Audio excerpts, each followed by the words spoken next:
Hello students, कैसे हो आप। आई होप कि आप सब अच्छे होंगे। दोस्तों, जैसा कि आप जानते हो कि आज हम पढ़ने वाले हैं रजिया सुल्तान के बारे में। और रजिया सुल्तान का शासनकाल दिल्ली सल्तनत में 1236 ईस्वी से लेकर 1240 ईस्वी तक माना जाता है। और आपने एक सॉन्ग सुना होगा, और वो सॉन्ग है रजिया गुंडों में फंस गई। तो वो सॉन्ग भी यहीं से ही बना हुआ है। ठीक है दोस्तों, तो चलिए जान लेते हैं। लेकिन रजिया सुल्तान से पहले हम थोड़ा सा बेसिक पढ़ेंगे। और वो बेसिक होगा क्या, समझिए।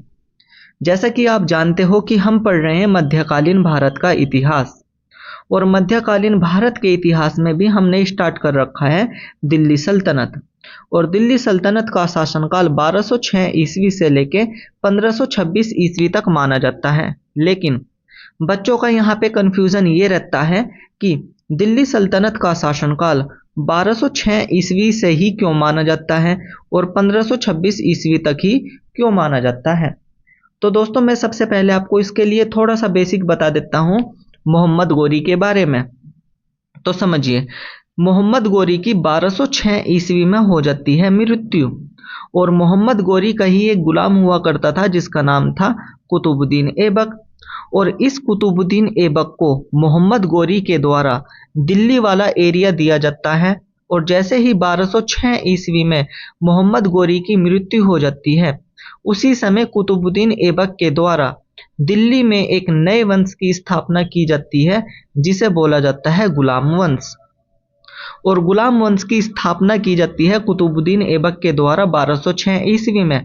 और तभी से ही दिल्ली सल्तनत की शुरुआत मानी जाती है।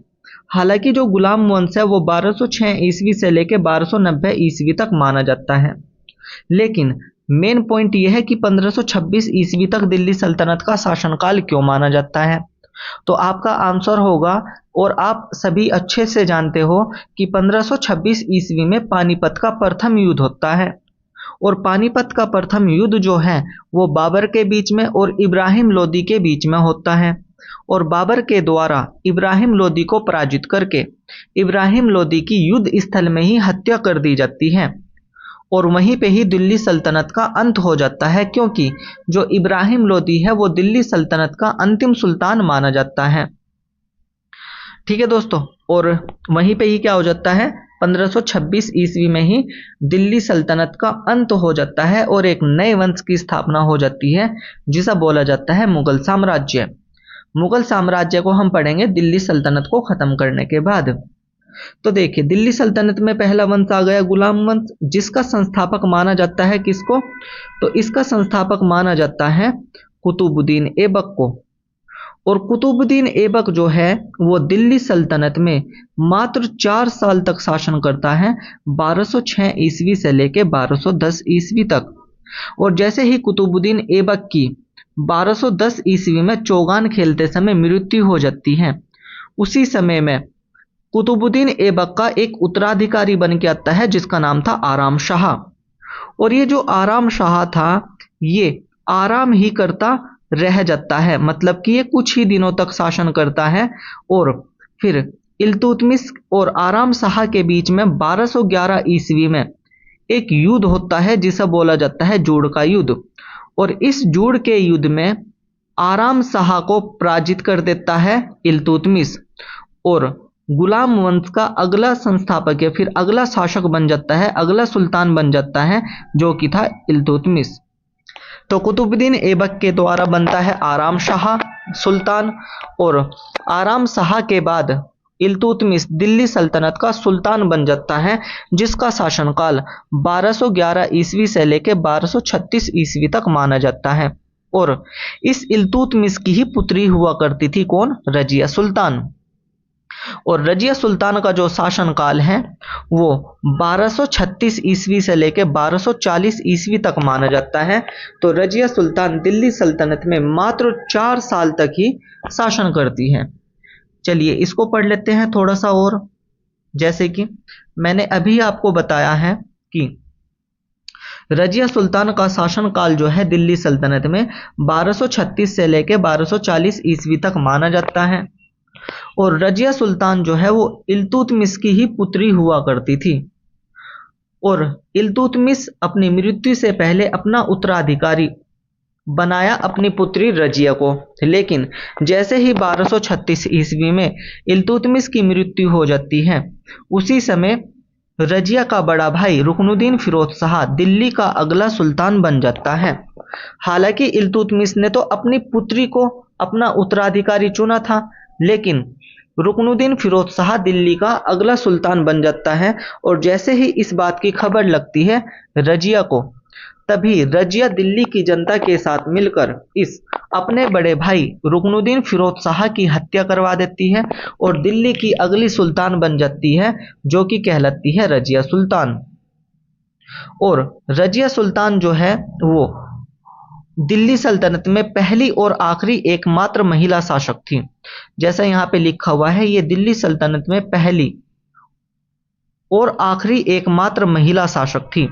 इसके बाद या इससे पहले दिल्ली सल्तनत में कोई भी महिला शासक नहीं बनी, तो ये दिल्ली सल्तनत की एकमात्र महिला शासक थी। और इसका एक भाई था, दूसरे नंबर का भाई, जिसका नाम था बहराम शाह। ये जो बहराम शाह है, इसने दल चालीसा को अपने नियंत्रण में कर लिया और रजिया सुल्तान के खिलाफ दल चालीसा को भड़का दिया। दल चालीसा का मतलब होता था 40 सरदारों का समूह, और ये 40 सरदारों का समूह, इसकी शुरुआत की गई थी इल्तुतमिश के द्वारा, जिसे बोला जाता है तुर्कान ए चहलगामी। और इस तुर्कान ए चहलगामी या फिर दल चालीसा को अपने नियंत्रण में कर लिया किसने? बहराम शाह ने, जो कि रजिया का ही भाई हुआ करता था। लेकिन बहराम शाह ने कहा दल चालीसा को कि आप एक लेडीज के अंडर में काम करोगे, क्योंकि दोस्तों उस टाइम पर लड़कियों को या फिर लेडीजों को घर से बाहर निकलने की भी परमिशन नहीं दी जाती थी। और उस समय में दिल्ली सल्तनत में शासन कर रही है एक लड़की जिसका नाम है रजिया, जो कि कहलाती है रजिया सुल्तान। तो ये दिल्ली सल्तनत में शासन कर रही है एक महिला होकर, और महिला होने के कारण ही इस बहराम शाह ने, जो कि रजिया का ही भाई हुआ करता था, इसने दल चालीसा को कहा कि आप एक लेडीज के अंडर में काम करोगे, एक लेडीज का ऑर्डर तुम मानोगे। तो ऐसा कहकर क्या किया, दल चालीसा को इसने क्या किया, भड़का दिया रजिया सुल्तान के खिलाफ। लेकिन रजिया के भी कुछ विश्वास पात्र गुलाम हुआ करते थे, जो कि आ जाते हैं, जिसमें सबसे पहले आ जाता है एतगीन। तो एतगीन को इक्तेदार बनाया, कहाँ का? बदायूं का, जो कि पड़ता है यूपी में। जबकि एक गुलाम और हुआ करता था रजिया सुल्तान का, जिसका नाम था अल्तुनिया, और इस अल्तुनिया को इक्तेदार बनाया कहाँ का? भटिंडा का। और भटिंडा कहाँ पे पड़ता है? पंजाब में पड़ता है। हालांकि इतिहासकार ऐसा कहते हैं कि ये जो अल्तुनिया है, ये रजिया के साथ बचपन से ही क्या किया करता था? खेला करता था, जिसके कारण अल्तुनिया प्रेम किया करता था रजिया सुल्तान से। लेकिन रजिया जो थी वो प्रेम किया करती थी याकूत खां से, और याकूत खां को उपाधि दी गई थी आमिर ए आखुर की।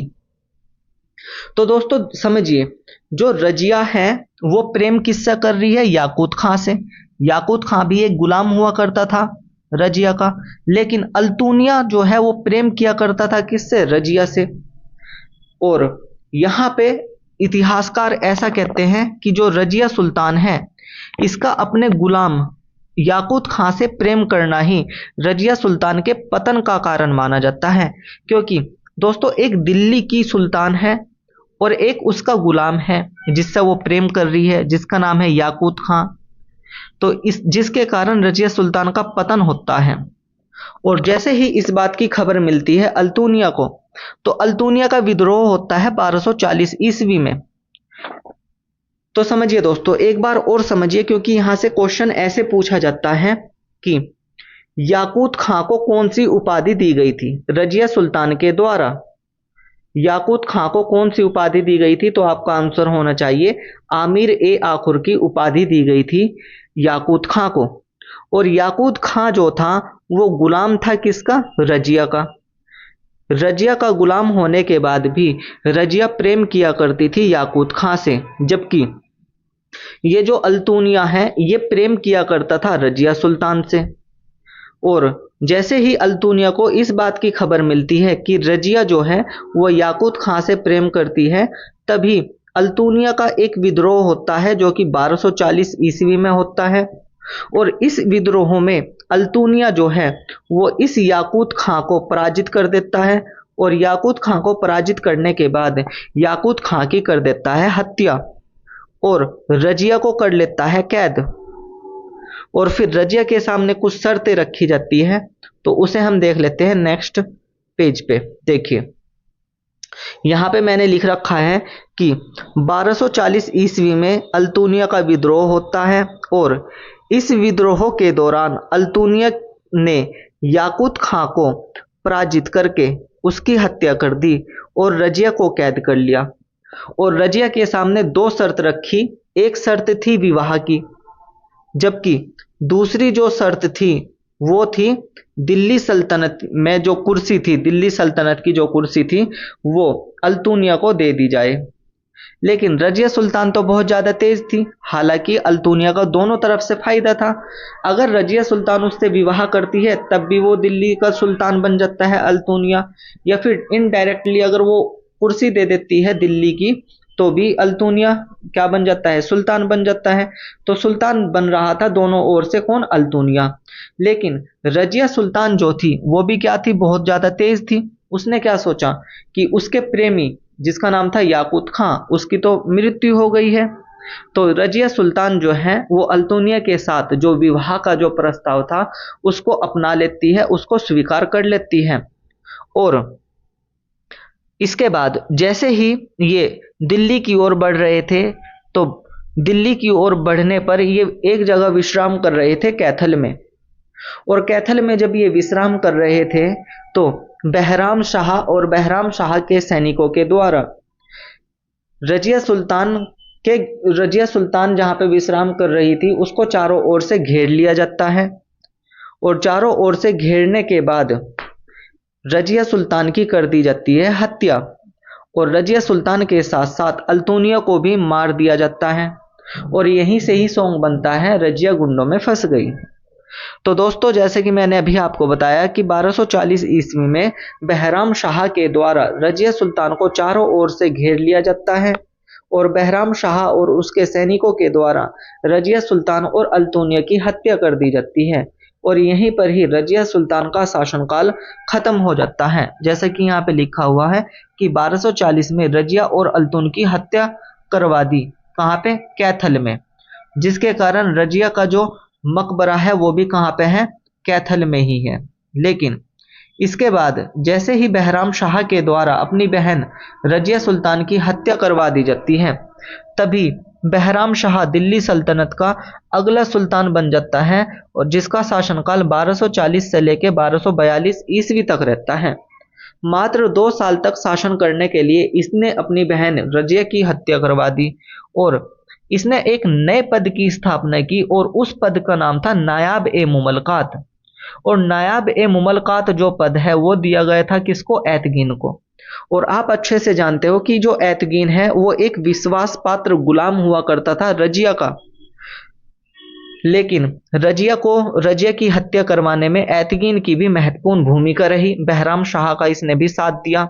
और यहां से क्वेश्चन ये बन जाता है बहराम शाह के शासनकाल से कि इसी के शासनकाल में मंगोलों का दिल्ली सल्तनत में प्रथम आक्रमण हुआ, और मंगोलों का उस टाइम पर सरदार हुआ करता था तेग बहादुर।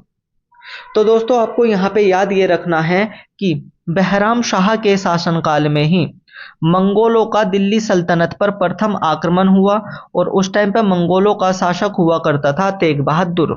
जबकि बहराम शाह के बाद दिल्ली सल्तनत का अगला सुल्तान बनता है जिसका नाम है मसूद शाह, और मसूद शाह का शासनकाल 1242 ईस्वी से लेके 1246 ईस्वी तक माना जाता है। जबकि मसूद शाह के बाद आ जाता है नसीरुद्दीन महमूद, और नसीरुद्दीन महमूद का शासनकाल 1246 ईस्वी से लेके 1266 ईस्वी तक माना जाता है। और इस नसीरुद्दीन महमूद का ही एक गुलाम हुआ करता था, एक वजीर हुआ करता था, गुलाम नहीं दोस्तों, एक वजीर हुआ करता था जिसका नाम क्या था, बलबन। और इस बलबन को ही नसीरुद्दीन महमूद के द्वारा उलुग खां की उपाधि दी गई थी। और ये बलबन जो है इसका ही पूरा नाम है गियासुद्दीन बलबन, जिसके बारे में हम नेक्स्ट वीडियो में पढ़ेंगे। लेकिन मैं यहाँ पे आपको बता देता हूँ कि ये जो वजीर है इसका मतलब होता क्या है। तो दोस्तों जैसे कि आज के टाइम में हमारे जो देश के प्रधानमंत्री होते हैं, पीएम होते हैं, जो पद आज के टाइम में प्रधानमंत्री का हुआ करता है वही पद पहले दिल्ली सल्तनत में वजीर का हुआ करता था। ठीक है दोस्तों, तो आई होप कि आपको वजीर का मतलब भी समझ में आ गया होगा। तो दोस्तों नेक्स्ट वीडियो में हम पढ़ेंगे गियासुद्दीन बलबन के बारे में, और हम दिल्ली सल्तनत में जो गुलाम वंश चल रहा है जिसका शासनकाल 1206 ईस्वी से लेके 1290 ईस्वी तक माना जाता है, उसको हम नेक्स्ट वीडियो में खत्म कर लेंगे गियासुद्दीन बलबन के बारे में पढ़कर। तो दोस्तों आई होप कि आपको ये क्लास बहुत अच्छी समझ में आ गई होगी। दोस्तों अच्छे से समझ में आ गया हो तो वीडियो को लाइक कर देना, शेयर कर देना, एक प्यार सा कमेंट कर देना, और अगर आप इस चैनल पे नए हो तो चैनल को भी सब्सक्राइब कर देना। थैंक्स फॉर वॉचिंग, मिलते हैं नेक्स्ट क्लास में।